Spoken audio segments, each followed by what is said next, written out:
नमस्कार दोस्तों, जय जोहार। मैं कौशल तिवारी और बिहनिया संध्या में आपका स्वागत है। देश के प्रधानमंत्री नरेंद्र मोदी अमेरिका के राष्ट्रपति डोनाल्ड ट्रंप से मुलाकात कर लौट आए और इसके बाद जो राजनीतिक चर्चा है या राजनीति के जानकारों का कहना है कि आने वाले दिनों में मिडिल क्लास की दिक्कतें और बढ़ेंगी, महंगाई और आसमान छुएगा।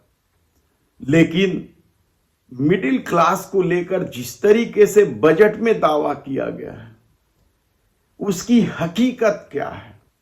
क्या सत्ता जिस तरीके से गरीब लोगों को 5 किलो अनाज देती है और कई तरह की सब्सिडी देती है, बड़े उद्योगपतियों के कर्जे माफ कर दिए जाते हैं, बट्टा खाते में डाल दिए जाते हैं और कई तरह के टैक्सेशन में छूट देते हैं, तब मिडिल क्लास जब इस दौर में महंगाई और बेरोजगारी से त्रस्त है, तब इस दौर में यदि बजट को मिडिल क्लास के लिए बताया गया है तो उसकी हकीकत क्या है?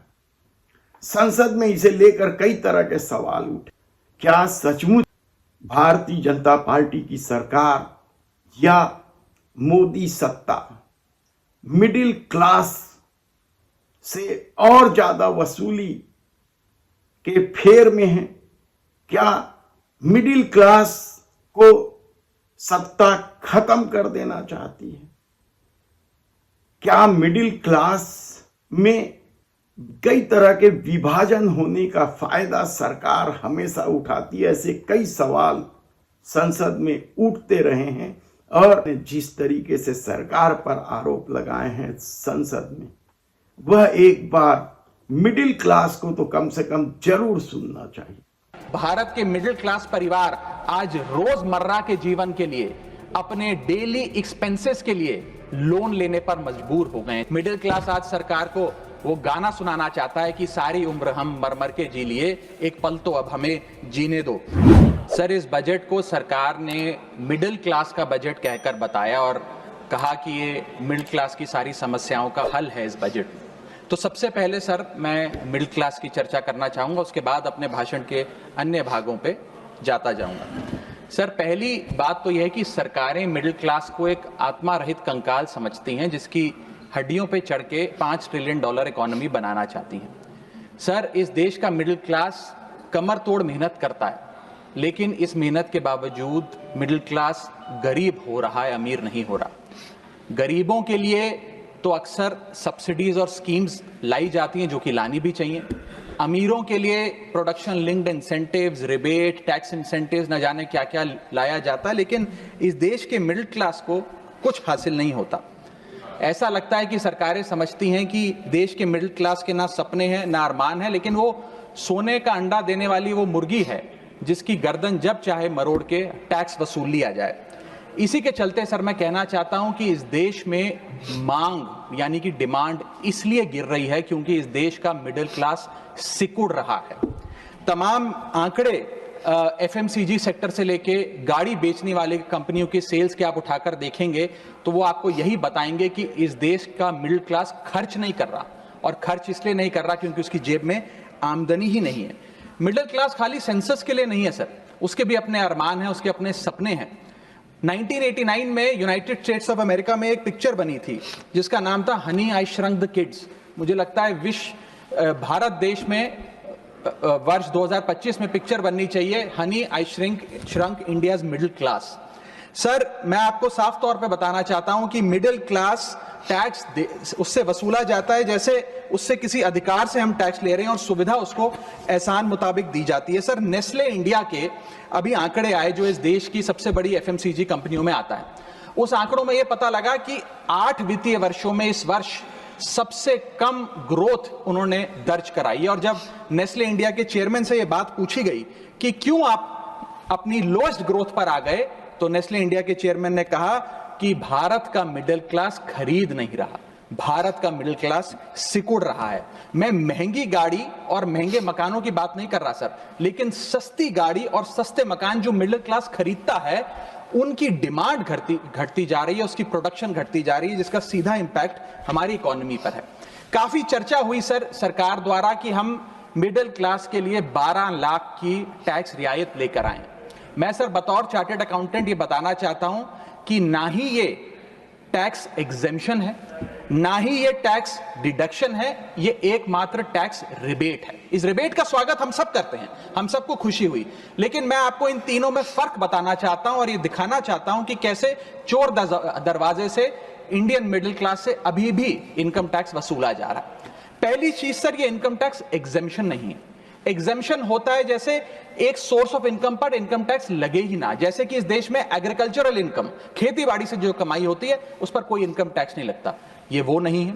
ये टैक्स डिडक्शन भी नहीं है। टैक्स डिडक्शन होता है कि फर्ज करिए आपने साल में 15 लाख रुपए कमाए, इनकम टैक्स डिडक्शन आपको 12 लाख रुपए की मिली, तो 15 घटा 12, 3 लाख पर आपको इनकम टैक्स देना पड़ेगा। ये टैक्स डिडक्शन भी नहीं है, ये टैक्स रिबेट है। यानी कि 12 लाख तक अगर आपने पैसा कमाया साल में तो आपको इनकम टैक्स नहीं देना, लेकिन जैसे ही 12 लाख से ज्यादा, फर्ज करिए आपने 12 लाख 1,000 रुपए कमाया, तो पूरे 12 लाख 1,000 पे आपके स्लैब अनुसार आपसे इनकम टैक्स वसूला जाएगा। और दूसरी चीज, कैपिटल गेन्स पे, यानी कि अगर आप अपने कोई मकान बेचते हैं, सोना बेचते हैं, इक्विटीज बेचते हैं, शेयर्स बेचते हैं, उस पर जो कैपिटल गेन पे, मुनाफे पे लगता है टैक्स, वो इस 12 लाख की सीमा में नहीं आएगा, उस पे आपको अतिरिक्त टैक्स देना पड़ेगा। सर लेकिन इस 12 लाख की रियायत से कितने लोगों को भारत देश में फायदा हुआ, यह भी समझने की आवश्यकता है। हम 140 करोड़ की आबादी वाले देश में रहते हैं, जिसमें मात्र 8 करोड़ लोग इनकम टैक्स की रिटर्न भरते हैं, और इन 8 करोड़ लोगों में से मात्र 3 करोड़ लोग इनकम टैक्स भी भरते हैं। यानी कि 8 करोड़ लोग इनकम टैक्स की रिटर्न भरते हैं, 5 करोड़ लोग जीरो इनकम दिखा के अपनी इनकम टैक्स की रिटर्न भरते हैं, जीरो टैक्सेबल इनकम, और उनसे कोई इनकम टैक्स नहीं वसूलती। लेकिन जो बाकी 3 करोड़ बचे, मात्र वो ही इनकम टैक्स भरते हैं। तो किन लोगों का फायदा हो रहा है, ये भी समझने की आवश्यकता है। और इसका मुकाबला आप करिए सर, सीएमआई का डेटा बताता है कि इस देश में कंजम्पशन के आधार पे 43 करोड़ इंडियन, 43 करोड़ भारतीय भारत की मिडिल क्लास में आते हैं। 43 करोड़ में से मात्र 2 से 3 करोड़ लोगों को ही इसका फायदा होने जा रहा है। उसका हम स्वागत करते हैं, लेकिन बाकियों के लिए क्या?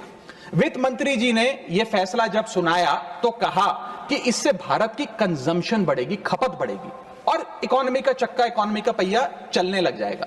मैं आपको बताना चाहता हूं और इस सदन में भविष्यवाणी करता हूं सर, कि इस टैक्स रियायत से इस देश की कंजम्पशन नहीं बढ़ने वाली। अगर आप वास्तव में इस देश की खपत यानी कि कंजम्पशन बढ़ाना चाहते हैं, तो आपको इनकम टैक्स के साथ साथ जीएसटी नाम का टैक्स कम करना पड़ेगा, क्योंकि जीएसटी वो टैक्स है जो इस देश का अमीर से अमीर आदमी और गरीब से गरीब आदमी भी देता है। जब गरीब आदमी अपने घर में चूल्हा जलाने के लिए माचिस खरीदता है तो उस पर भी जीएसटी देता है, और अमीर आदमी जब सफर करने के लिए मर्सिडीज और बीएमडब्ल्यू खरीदता है उस पर भी जीएसटी देता है। जीएसटी वो लोग भी देते हैं जो इनकम टैक्स नहीं भरते, जीएसटी वो लोग भी देते हैं जिनको सरकार, उन 80 करोड़ भारतीयों को जिनको फ्री राशन देती है, जीएसटी उनसे भी वसूला जाता है। तो सही महीने में अगर आप भारत में खपत यानी कि कंजम्पशन को बढ़ाना चाहते हैं, इकोनॉमी रिवाइव करना चाहते हैं, तो आपको जीएसटी कम करना पड़ेगा और जीएसटी स्ट्रीमलाइन करना पड़ेगा।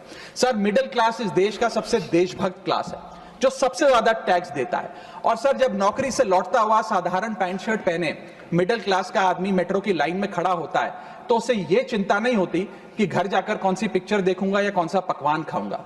उसे यह चिंता होती है कि मैं अगले हफ्ते अपने बच्चों की फीस कैसे भरूंगा, बाबूजी का ऑपरेशन कैसे कराऊंगा, या बड़े साल नौकरी कर ली, अब एक स्कूटी खरीद लेता हूं, लेकिन जब बाजार जाता है तो पता लगता है वो स्कूटी जो 4 लाख की जो 40,000 की मिलती थी वो अब 1 लाख रुपए की मिलने लगी, या वो ऑल्टो गाड़ी जो 3-3.5 लाख की मिलती थी अब 10 लाख रुपए की मिलने लगी। ये सच्चाई है सर, और इसलिए है क्योंकि सर सैलरी बढ़ती नहीं, बचत होती नहीं, सिर्फ और सिर्फ महंगाई बढ़ती है। आरोप लगाए हैं वे बेहद गंभीर और चिंता का विषय है। देखना है कि सरकार मिडिल क्लास को लेकर आने वाले दिनों में क्या कोई ऐसा निर्णय लेगी जिससे सचमुच जमीनी तौर पर उन्हें राहत मिल पाए।